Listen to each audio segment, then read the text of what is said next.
আপনাদের দেখাবো আজকে আম পানা। এই কাঁচা আম দিয়ে আজকে শরবত করব, করে দেখাবো কেমন করে করে।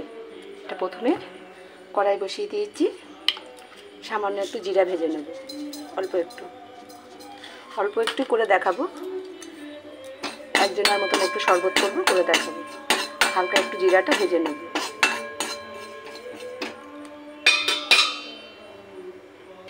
কয়েকটু জল দিয়ে দিয়েছি, একটুখানি আমের টুকরো দিয়ে দেবো। বন্ধুরা, আমি একটুখানি একজনের মতনই করে দেখাবো। একটু আমের টুকরো দিলাম, একটুখানি আদার টুকরো দিলাম, একটু সেদ্ধ হয়ে নিক, তারপরে এটা নামিয়ে দেবো। আমটা সেদ্ধ হয়ে গেছে, এবার আমটা আর আদাটা নামিয়ে নেব।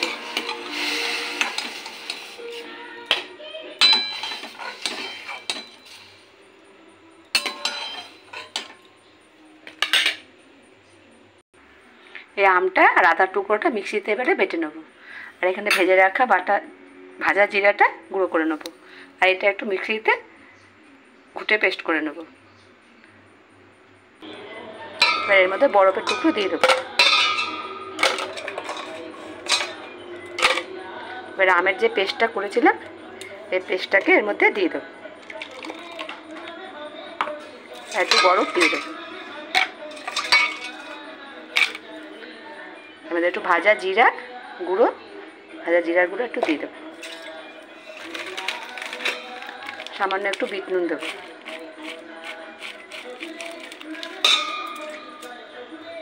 এটাকে ঘুটে নেব। এর মধ্যে কিছুটা বরফ জল অ্যাড করে দেবো।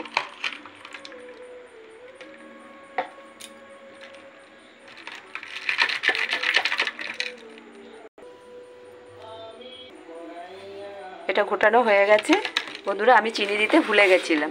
চিনিটা মিক্সি মেশিনে দিতে হতো, কিন্তু ওপর দিয়ে দিলাম। আমি ভুলে গেছিলাম একদম দিতে। মিক্সিতে একসঙ্গে আমের সঙ্গে দিয়ে দিতে হয়। এর মধ্যে বরফ দিয়ে দিয়েছি, কিছুটা বরফ জল দিয়ে দিয়েছি।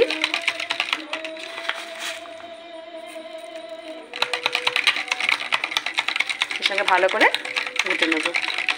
সামান্য একটু বিট নুন দিয়েছি, একটু জিরার গুঁড়ো, ভাজা জিরার গুঁড়ো দিয়েছি। গরমে এটা খেতে খুব ভালো লাগে।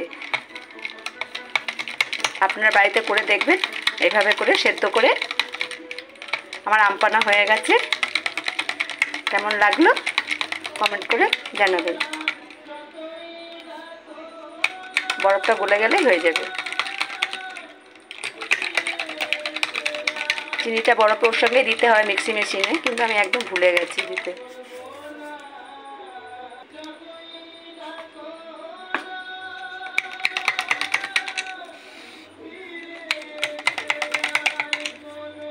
আমার আম পানা তৈরি হয়ে গেছে।